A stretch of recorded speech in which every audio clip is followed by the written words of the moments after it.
السلام علیکم ورحمۃ اللہ وبرکاتہ۔ نحمدہ ونصلی ونسلم علی رسولہ الکریم، اما بعد فاعوذ باللہ من الشیطان الرجیم، بسم اللہ الرحمن الرحیم۔ الذین یتبعون الرسول النبی الأمی الذی یجدونہ مکتوبا عندہم فی التوراۃ والانجیل یأمرہم بالمعروف وینہاہم عن المنکر وَيُحِلُّ لَهُمُ الطَّيِّبَاتِ وَيُحَرِّمُ عَلَيْهِمُ الْخَبَائِثَ وَيَضَعُ عَنْهُمْ إِصْرَهُمْ وَالْأَغْلَالَ الَّتِي كَانَتْ عَلَيْهِمْ فَالَّذِينَ آمَنُوا بِهِ وَعَزَّرُوهُ وَنَصَرُوهُ واتبعوا النور الذي أنزل معه أولئك هم المفلحون۔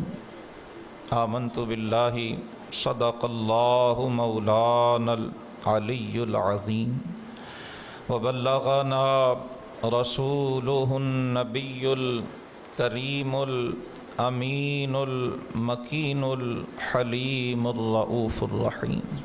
بیٹا آپ تھوڑا سا پیچھے ہو جائیں، بڑوں سے بزرگوں سے گزارش ہے کہ آپ تھوڑا آگے آ جائیں، تھوڑا سا آگے تشریف لے آئیں تاکہ بات کو سننے میں سمجھنے میں سہولت رہتی ہے۔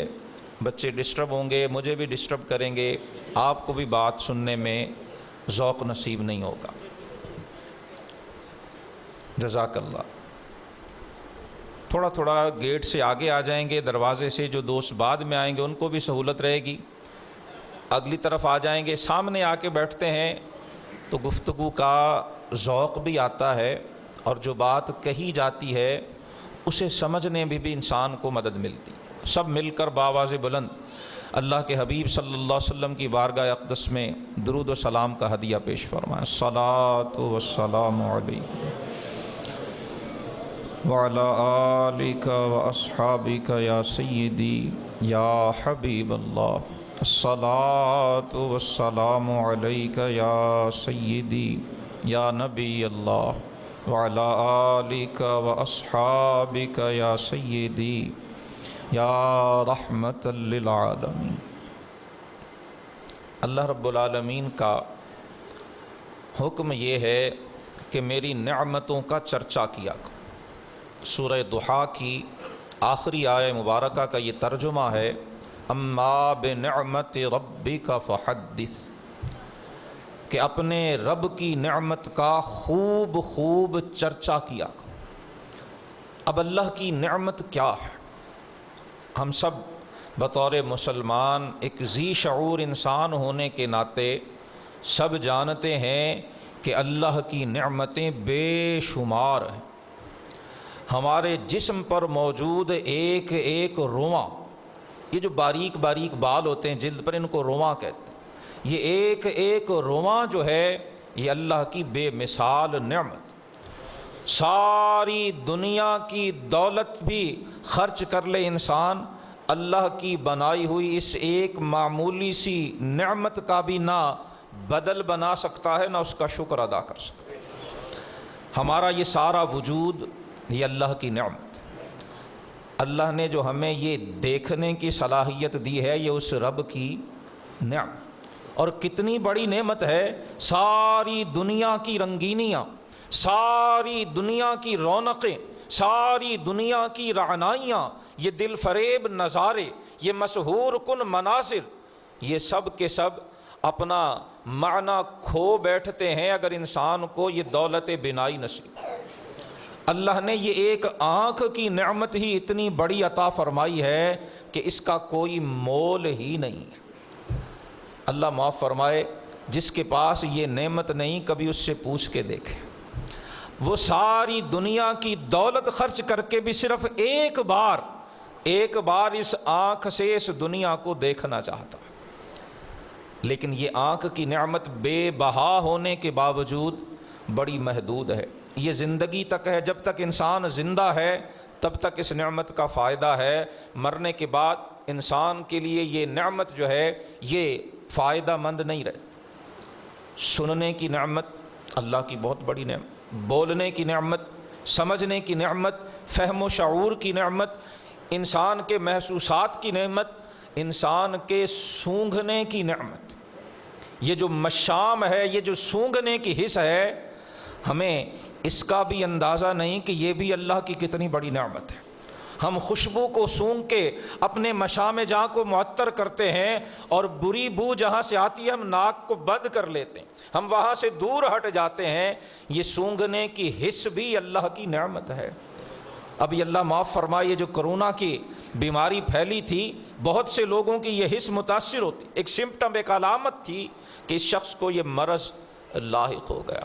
اللہ فرماتا ہے میری جو بھی نعمت ہے اس کا خوب چرچا کرو، دیکھنے، سننے، بولنے، کھانے، پینے، چکھنے، سونگھنے، یہ ساری نعمتیں، یہ حواس خمسہ جو اللہ نے دیے، یہ نعمت ہیں، لیکن یہ زندگی تک نعمت۔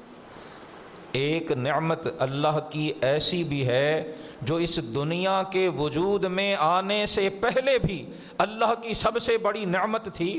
جب اس دنیا میں آپ تشریف لے آئے، جنہیں آپ پر ایمان کی نعمت نصیب ہوئی، اس کائنات میں، اس ظاہری زندگی میں بھی وہ نعمت سب سے بڑی نعمت ہے، اور جب مر کے قبر میں جائیں گے وہ نعمت وہاں بھی کام آئے گی۔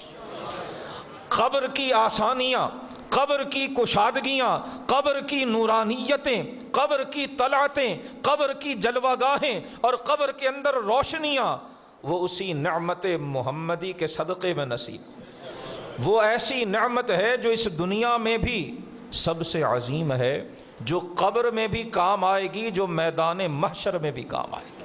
وہ نعمت، وہ محمد مصطفیٰ کی نعمت ہے، وہ امام الانبیاء کی نعمت ہے، وہ سید المرسلین کی نعمت ہے، وہ محمد الرسول اللہ پر ایمان کی نعمت۔ آج کی یہ رات جسے شب ولادت مصطفیٰ کہتے ہیں، جسے شب میلاد کہا جاتا ہے، یہ شب میلاد مصطفیٰ، یہ اللہ کی ساری نعمتوں کی جان، اللہ کی ساری نعمتوں کی اصل، دنیا کی نعمتیں، عالم برزخ کی نعمتیں، عالم عقبہ کی نعمتیں، میدان محشر کی نعمتیں، ساری نعمتیں نصیب ہی اسی کو ہوں گی جس کے ہاتھ میں دامن مصطفیٰ ہو۔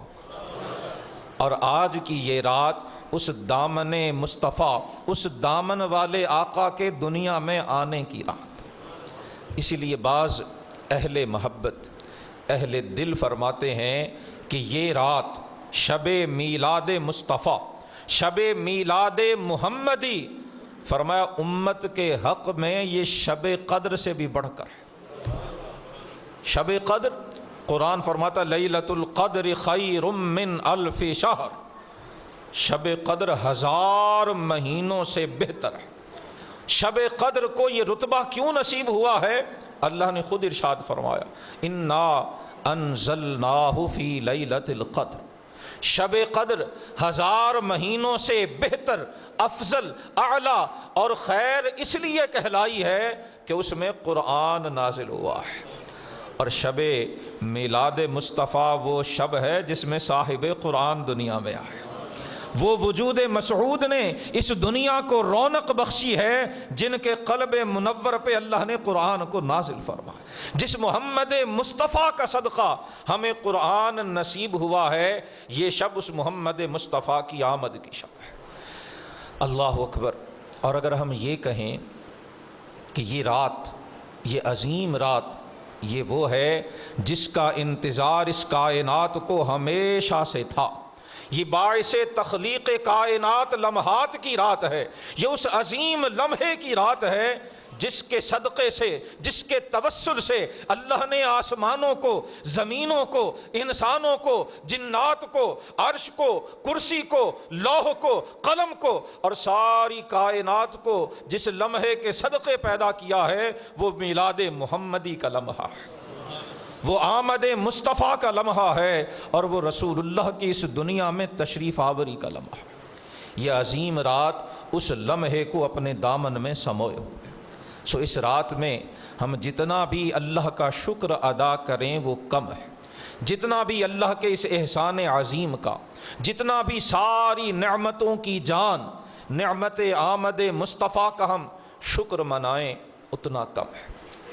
لیکن شکر مناتے ہوئے ہمیں سمجھنا بھی ہے کہ یہ نعمت ہے کتنی عظیم۔ رسول اللہ کی آمد کی نعمت وہ ہے کہ اللہ نے جب سے کائنات بنائی، بلکہ کائنات کے بنانے سے بھی پہلے عالم ارواح میں اللہ نے سارے انبیاء کی روحوں کو اکٹھا فرمایا۔ یہ قرآن حکیم کے اندر سورہ آل عمران آیا نمبر 81 میں اللہ نے اس میثاق انبیاء کا ذکر کیا۔ سارے نبیوں کی روحوں کو اکٹھا کیا گیا اور اکٹھا فرما کے اللہ پاک نے ان سب سے یہ وعدہ لیا، لما آتیتکم من کتاب و حکمہ۔ جب ہم بات کرتے ہیں کہ ہم اللہ کے رسول کا ذکر اس لیے کرتے ہیں، یہ سنت الہی، یہ قرآن کی تعلیم ہے، تو ہمیں حوالہ بھی یاد رکھنا چاہیے۔ سورہ آل عمران میں آیا نمبر 81 میں اللہ نے عالم ارواح کا، ابھی حضور کا دنیا میں آنا، ابھی 12 ربیع الاول کا یہ روز مسعود، یہ شب مبارک ابھی بہت دور ہے، اس دنیا کے بننے سے پہلے اللہ پاک عالم ارواح میں انبیاء کی روحوں کو اکٹھا فرما رہا ہے اور اکٹھا فرما کے اعلان فرما رہا ہے کہ اے جماعت انبیاء، اے ارواح مرسلین، لما آتیتکم من کتاب و حکمہ، جب میں تمہیں کتاب دے دوں، تمہیں حکمت اور دانائی، اس کتاب کا علم اپنی وحی کی صورت عطا کر دوں، ثم جاءکم رسول، تم نبی بھی ہو، تم رسول بھی ہو، تمہاری امت بھی ہو، تمہارے کلمہ گو بھی ہو، تم صاحب کتاب بھی ہو، صاحب وحی اور صاحب حکمت بھی ہو، اور تمہارے ہوتے ہوئے ثم جاءکم رسول، میرا محبوب تشریف لے آئے، محمد مصطفیٰ آ جائیں، وہ عظیم الشان رسول تشریف لے آئے، مصدق لما معکم، جو تمہارے پاس موجود کتاب کی تصدیق کرنے والا، لَتُؤْمِنُنَّ بِهِ وَلَتَنْصُرُنَّهُ۔ اگر شب میلاد کی عظمت کو سمجھنا چاہتے ہیں تو سورہ آل عمران کی آیا نمبر 81 کو سمجھنا ہوگا۔ عالم ارواح میں اللہ نے جس نبی کے آنے سے بھی پہلے سارے نبیوں کی روحوں سے وعدہ لیا ہے کہ جب وہ نبی آئے گا پھر تم اس پہ ایمان بھی لاؤ گے اور اس کی تصدیق بھی کرو گے۔ یہ وعدہ لے کے اللہ پاک نے پھر فرمایا، اقررتم واخذتم علی ذالکم اصری، کیا تم اس وعدے پر، اس میثاق پہ اس کا اقرار کرتے ہو، میرا بھاری ذمہ لیتے ہو؟ قالوا اقررنا، اللہ کے سارے نبیوں نے کہا ہاں باری تعالیٰ ہم اقرار کرتے ہیں۔ قال فاشہدوا، اللہ نے فرمایا پھر گواہ بھی ہو جاؤ، وَأَنَا مَعَكُم مِّنَ الشَّاهِدِينَ، اور میں بھی تمہارے ساتھ گواہ ہوں کہ تم سب اس بات کی تصدیق کرتے ہو کہ جب محمد الرسول اللہ تمہارے ہوتے ہوئے تشریف فرما ہوں گے تم ان پہ ایمان بھی لاؤ گے، ان کی تصدیق بھی کرو۔ یہ اس آقا کے میلاد کی رات ہے جن کے لیے اللہ نے عالم ارواح میں وعدہ لیا، پھر دنیا بن گئی، کائنات سجا دی گئی، اللہ نے جناب آدم علیہ السلام کو تخلیق فرمایا، انہیں جنت میں رکھا، اور جب اس کی قدرت کو منظور ہوا انہیں دنیا میں بھیج دیا۔ جناب آدم علیہ السلام دنیا پہ تشریف لائے، ذریت آدم پھیلنا شروع ہوئی، نسل انسانی کا سلسلہ آگے بڑھنا شروع ہوا، اللہ نے ان کی رہنمائی کے لیے وحی کا، ہدایت کا سلسلہ شروع ہوا، سلسلہ نبوت، سلسلہ رسالت شروع ہوتا ہے۔ جناب آدم، جناب نوح، جناب ابراہیم، جناب اسماعیل، جناب موسیٰ، جناب عیسیٰ، اللہ کا جو نبی بھی آتا ہے وہ آ کر کائنات کو اللہ کی وحدانیت کا پیغام بھی دیتا ہے، لا الہ الا اللہ کا کلمہ بھی پڑھاتا ہے، اور ساتھ ساتھ محمد الرسول اللہ کے آنے کی بشارت بھی دیتا ہے۔ قرآن حکیم نے ان بشارتوں میں سے چند ایک کو خود قرآن کا حصہ بنا دیا ہے۔ میں صرف ابھی قرآن کی بات کر رہا ہوں، حدیث، تفسیر کی کتابیں، شروحات حدیث، ائمہ تفسیر کے اقوال، علماء حدیث اور شارحین حدیث کے اقوال وہ بہت بعد کی بات ہے۔ نص قرآنی ہے، قرآنک ٹیکسٹ ہے، قرآن کا متن ہے، اور اللہ سبحانہ و تعالیٰ بتا رہا ہے کہ محمد مصطفیٰ کے آنے سے بھی پہلے اللہ کے نبی کیسے محمد مصطفیٰ کی بشارتیں دیتے آئے۔ آج مجھ جیسا حقیر، مجھ جیسا کم فہم یا کم علم، وہ اللہ کے محبوب صلی اللہ علیہ وسلم کی آمد کے اگر ترانے گاتا ہے، آپ کی عظمت کا بیان کرتا ہے، آپ کی شان کا ذکر کرتا ہے، یہ میری خوش بختی ہے، میری خوش قسمتی ہے۔ لیکن یاد رکھیے میری کیا حیثیت، میرے جیسوں کی کیا اوقات، محمد مصطفیٰ کی عظمت اور شان تو یہ ہے اللہ کے انبیاء ان کی عظمت کے خطبے پڑھتے رہے۔ یا رسول اللہ، کسی عالم کا، کسی خطیب کا، کسی مقرر کا، کسی مفسر، کسی محدث، کسی متکلم، کسی فقیہ کا رسول اللہ کی شان بیان کرنا یہ تو ایک طرف ہے، اللہ کے بڑے بڑے انبیاء، اللہ کا ہر نبی اور رسول اللہ کے حبیب کی شانوں کو بیان کرتا رہا۔ سورہ بقرہ کی آیہ مبارکہ ہم نے ابھی کل خطبہ جمعہ میں سنی تھی، جناب ابراہیم علیہ السلام کی دعا، سورہ بقرہ آیہ نمبر 129، ربنا وابعث فیہم رسولا منہم یتلو علیہم آیاتک ویعلمہم الکتاب والحکمت ویزکیہم انک انت العزیز الحکیم۔ ابھی ولادت مصطفیٰ ہوئی نہیں ہے، ابھی ہزاروں سال پڑے ہیں، اور ہزاروں سال پہلے جناب ابراہیم رسول اللہ کے آنے کی دعائیں مانگ رہے ہیں، اور بیان کون کر رہا ہے؟ قرآن۔ کس نے بیان کیا؟ کس نے بیان کیا؟ سورہ بقرہ آیہ نمبر 129 ہے۔ بیت اللہ کی تعمیر ہو چکی ہے، اللہ کے دونوں عظیم المرتبت پیغمبر، اللہ کے دونوں عظیم المرتبت رسول جناب ابراہیم، جناب اسماعیل دعا مانگتے ہیں، بیت اللہ کی تعمیر کر کے ہاتھ اٹھاتے ہیں، اور مانگا ہے تو کیا؟ مولا وہ رسول بھیج دے یتلو علیہم آیات، یا اللہ جو تیری آیتیں انہیں پڑھ پڑھ کر سنایا کرے، یعلمہم الکتاب انہیں کتاب سکھایا کرے، الحکمہ انہیں دانائی سکھایا کرے، ویزکیہم مولا وہ رسول بھیج جو ان کے باطن کو پاک کر دیا کر، جو ان کے باطن کو طاہر کر دیا کرے، جو ان کے باطن کو ستھرا کر دیا کر۔ جناب ابراہیم کی دعا کو قرآن نے ذکر کیا ہے۔ حضرت سیدنا عیسیٰ روح اللہ علی نبینا علیہ الصلاۃ والسلام، آپ نے اپنے زمانے میں رسول اللہ کے آنے کا جو اعلان کیا، سورہ صف میں آیہ نمبر 6 میں اللہ نے اسے بھی ذکر فرمایا، وَإِذْ قَالَ عِيسَى ابْنُ مَرْيَمَ۔ ابھی ہم نے شاعروں کی بات سنی، مختلف شعراء کا کلام سنا، یہ بھی بڑا خوبصورت، بڑا حسین و جمیل ہے، لیکن آئیے اس سے بڑھ کر جس آقا کے میلاد کے لیے ہم حاضر ہیں، وہ تو ایسی عظمتوں والے ہیں، وہ تو ایسی رفعتوں والے ہیں، وہ تو ایسی شانوں والے ہیں، وہ تو ایسی بلندیوں والے ہیں، وہ تو ایسے عروج والے ہیں، وہ تو ایسے کمال والے ہیں، وہ تو ایسی شان والے ہیں کہ اللہ کے نبی ان کی شانوں کا خطبہ پڑھتے ہیں۔ جناب عیسیٰ ہیں۔ حضرت عیسیٰ کون ہیں؟ مجھ جیسے ہیچ مدان کی اوقات کیا، میری حیثیت کیا ہے؟ عیسیٰ روح اللہ تو وہ ہیں جنہیں رب نے بغیر باپ کے پیدا کیا۔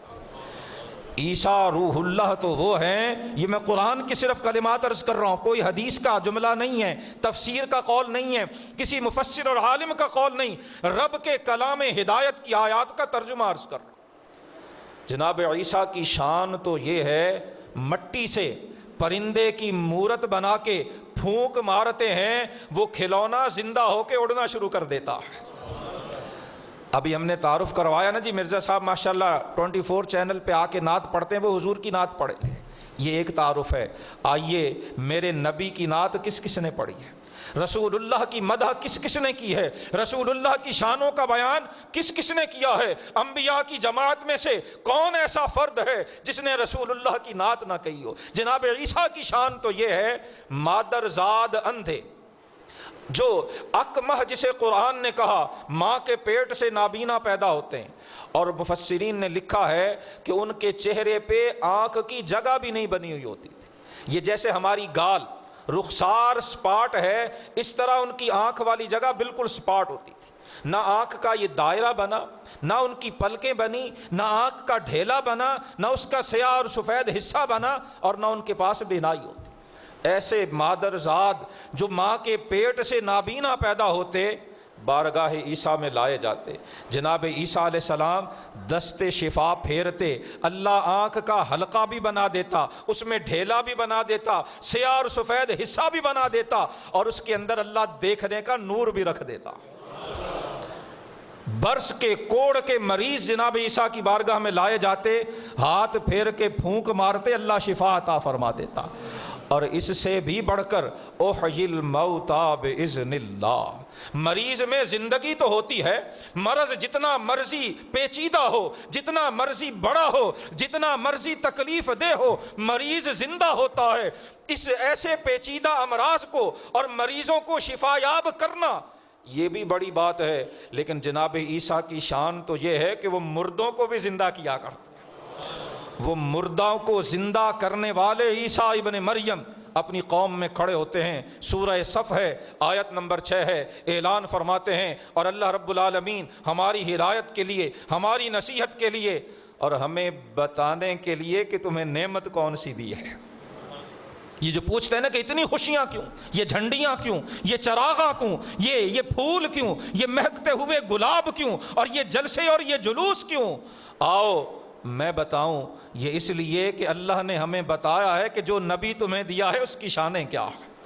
وَإِذْ قَالَ عِيسَى ابْنُ مَرْيَمَ، اے قرآن پڑھنے والوں یاد کرو جب عیسیٰ ابن مریم نے کہا تھا یا بنی اسرائیل، اے اولاد یعقوب، اے بنی اسرائیل، انی رسول اللہ الیکم، میں تمہاری طرف اللہ کا رسول بن کے آیا ہوں، مصدقا لما بین یدی من التوراۃ، مجھ سے پہلے جو تورات موسیٰ کلیم پہ نازل ہو چکی میں اس کی تصدیق کرنے والا بن کے آیا ہوں، ومبشرا برسول، ومبشرا برسول۔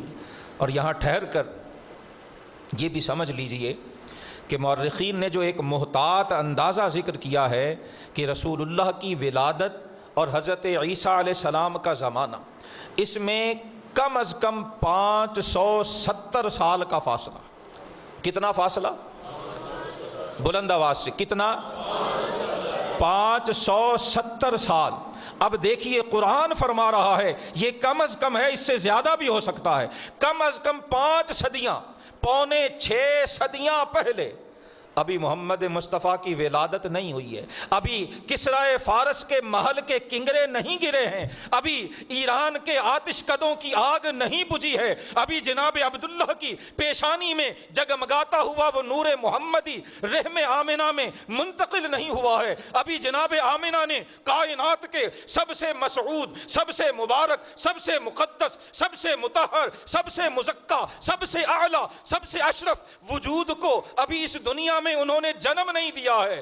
6 صدیاں پہلے جناب عیسیٰ فرما رہے ہیں مبشرم برسول، میں ایک عظیم الشان رسول کی بشارت دے رہا ہوں۔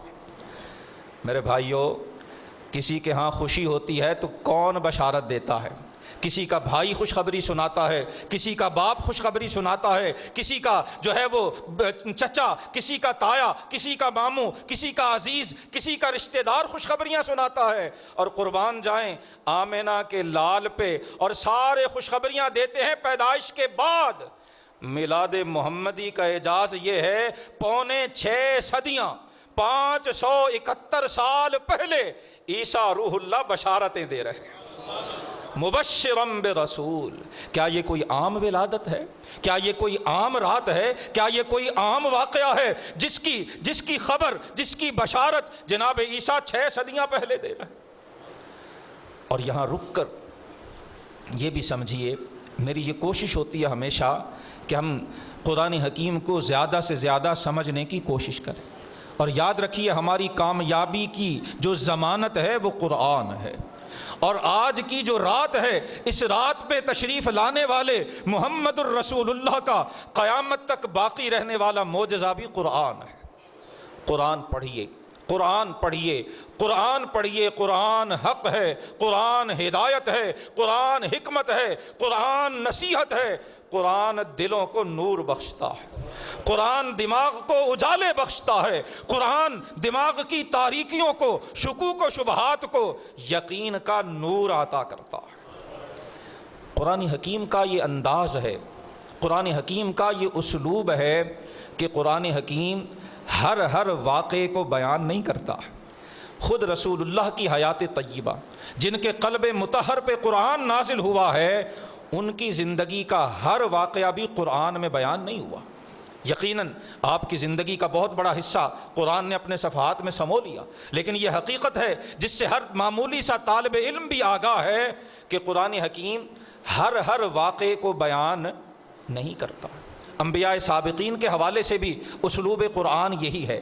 انبیاء سابقین کی پہلے جو انبیاء تھے، ان کی زندگی کا بھی ہر واقعہ قرآن نے ذکر نہیں کیا، اور جس واقعے کو قرآن نے ذکر کیا وہ کوئی عام واقعہ نہیں تھا، وہ بڑا اہم واقعہ تھا، اس کے اثرات بڑے دور رس تھے، وہ انسانیت کی تاریخ میں، انسانیت کے مقدر میں بڑے اہم لمحات کا حامل وہ واقعہ تھا، جس واقعے کو قرآن نے اپنے صفحات میں جگہ دی۔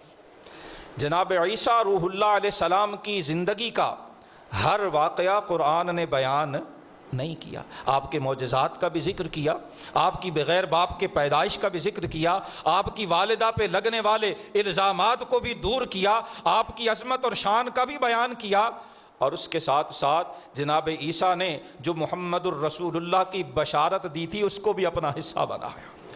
وَمُبَشِّرًا بِرَسُولٍ، اللہ کے پیارے نبی عیسیٰ روح اللہ علیہ السلام اپنی قوم کو بتا رہے ہیں، اے میری قوم میں تمہیں بشارت دینے والا ہوں برسول، ایک عظیم رسول کی، یأتی من بعدی، جو میرے بعد آئیں گے۔ جناب ابراہیم کی دعا میں بھی ذکر ہے، اوصاف کا بھی ذکر ہے، ضمیر بھی ذکر کی گئی، رسولن کا منصب بھی ذکر کیا گیا، لیکن دعائے براہیمی میں آپ کا نام ذکر نہیں کیا گیا۔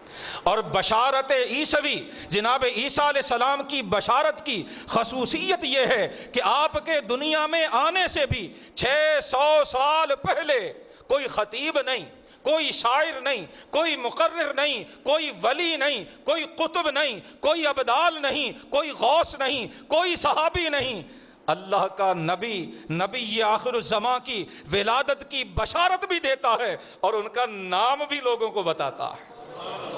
کیا یہ عام سی رات ہے؟ کیا یہ عام سی ولادت ہے؟ کیا یہ عام سی شب میلاد ہے؟ کیا قرآن اس عظمت کو بیان نہیں کر رہا ہے؟ ابھی حضور آئے نہیں ہیں، کیا ایک ہفتہ پہلے بشارت دی ہے؟ کیا ایک مہینہ پہلے دی ہے؟ ایک سال پہلے دی ہے؟ 6 صدیوں کا فاصلہ ہے۔ بشارت بھی دے رہے ہیں، نام بھی بتا رہے ہیں، یأتی من بعدی۔ فرمایا کسی کو یہ وہم نہ ہو کہ شاید جناب عیسیٰ نے کسی پہلے نبی کا ذکر کیا ہے۔ ہر وہم کو، ہر شبے کو زائل کر کے محمد مصطفیٰ کی عظمت کو دوپہر نصف النہار کے وقت چمکتے ہوئے آفتاب سے بھی بڑھ کر روشن کر دیا۔ فرمایا وہ رسول عظیم الشان ہوں گے، یأتی من بعدی، وہ میرے بعد آئیں گے، اسمہ احمد، فرمایا ان کا نام نامی احمد ہوگا۔ یہ جناب عیسیٰ علیہ السلام کی بشارت ہے جسے قرآن نے بیان کی۔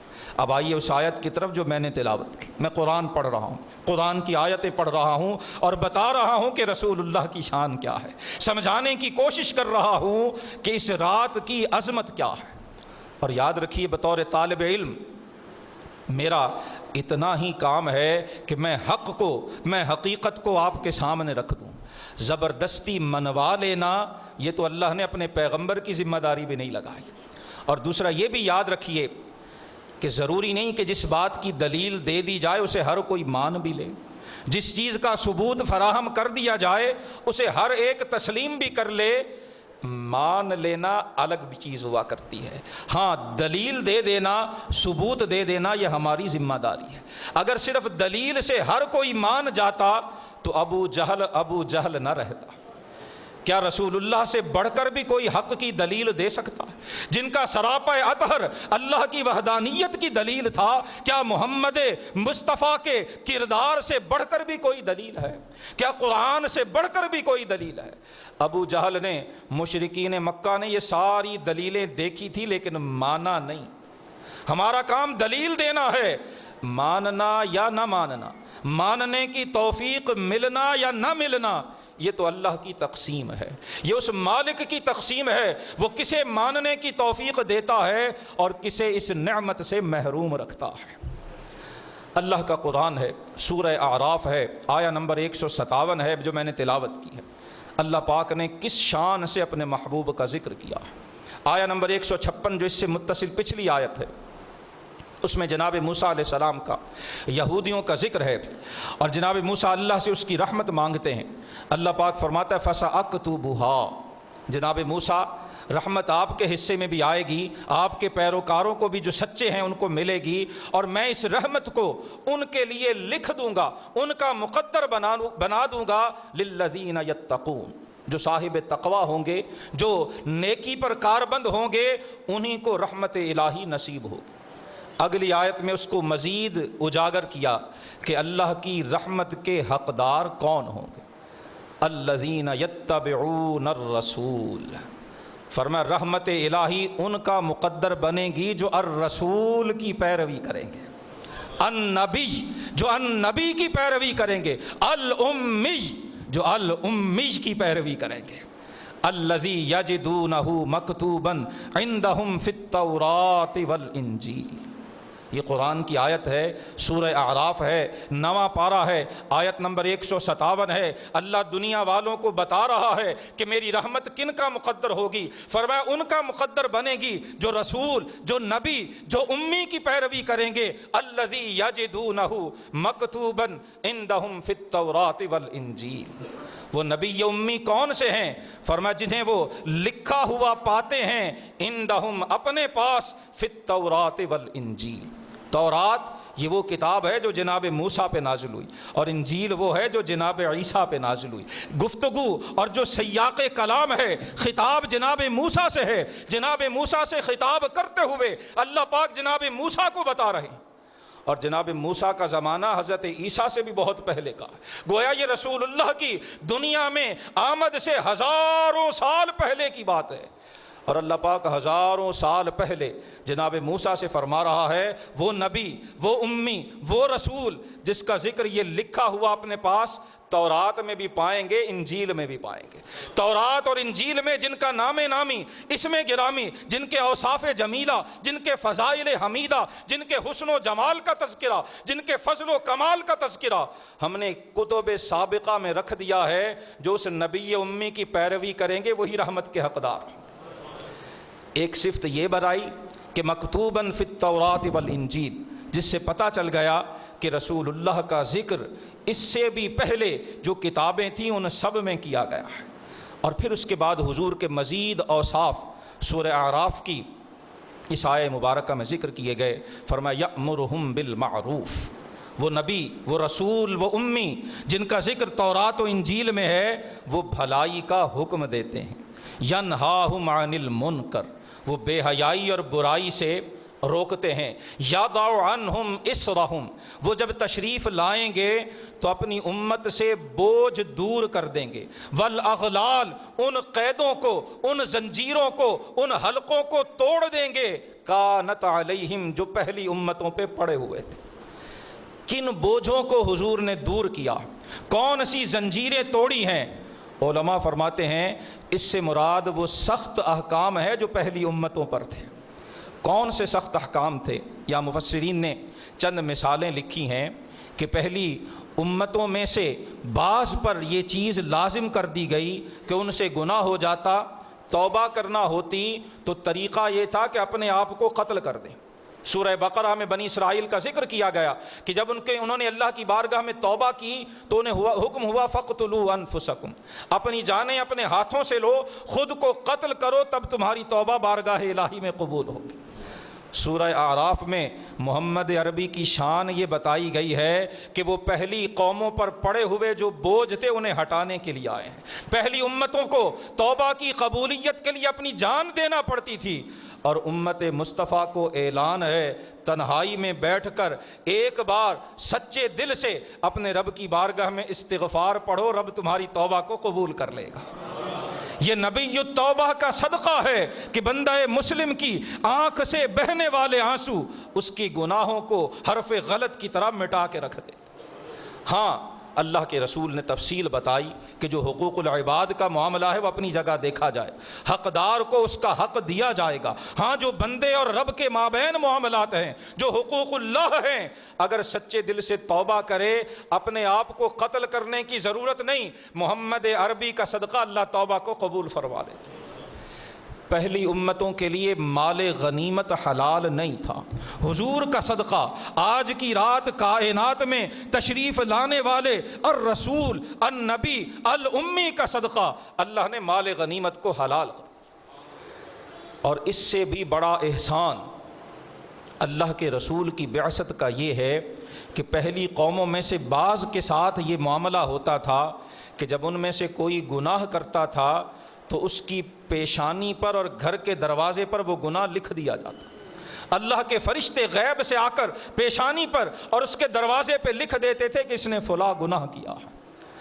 میرے بھائیوں، میرے بزرگوں، میرے دوستوں، آج اگر میرے اور آپ کے نام عمل پہ پردہ پڑا ہوا ہے، آج اگر ہماری عزتیں بچی ہوئی ہیں تو یہ محمد الرسول اللہ کا صدقہ، یہ شب میلاد تشریف لانے والے آقا و مولا کی بعثت کا، یہ حضور کی نبوت کا، یہ آپ کی رسالت کا اعجاز ہے، یہ صدقہ ہے بعثت محمدی کا کہ میری خطاؤں پر، میری غلطیوں پر، میری کوتاہیوں پر اللہ نے پردہ ڈالا ہوا۔ یہ وہ نعمت ہے جسے اللہ سورہ اعراف میں بیان فرما رہا ہے، یَضَعُ عَنْهُمْ إِصْرَهُمْ، وہ بوجھ میرا محبوب آ کے امتوں سے ہٹا دے گا، میرے محبوب کی امت اس بوجھ سے آزاد ہو جائے گی۔ ہم دنیا میں بھی ان کا پردہ رکھیں گے، اور وہ کریم جس کا دنیا میں پردہ رکھتا ہے اس کے کرم سے امید ہے وہ میدان محشر میں بھی وہ پردہ دری نہیں فرمائے گا۔ یہ پردے جو رکھے ہوئے ہیں یہ اللہ کے محبوب کا صدقہ رکھے۔ پہلی امتیں قربانیاں پیش کرتی، قرآن نے خود ذکر کیا ہے، فوراً سے پیشتر جو قربانی دیتا، اگر آسمان سے آگ ظاہر ہو کر اس قربانی کو جلا دیتی، یہ نشانی ہوتی کہ قربانی قبول ہو گئی۔ اور اگر آسمان سے آگ ظاہر نہ ہوتی، یا آگ تو ظاہر ہوتی، وہ قربانی کا جانور یا قربانی کا مال یا جو چیز بھی رکھی ہوتی، اگر اسے جلاتی نہ تو یہ بھی دلیل تھی کہ قربانی قبول نہیں ہوئی ہے۔ اور فوراً سے پیشتر ہر ایک کی قبولیت اور عدم قبولیت واضح ہو جاتی تھی۔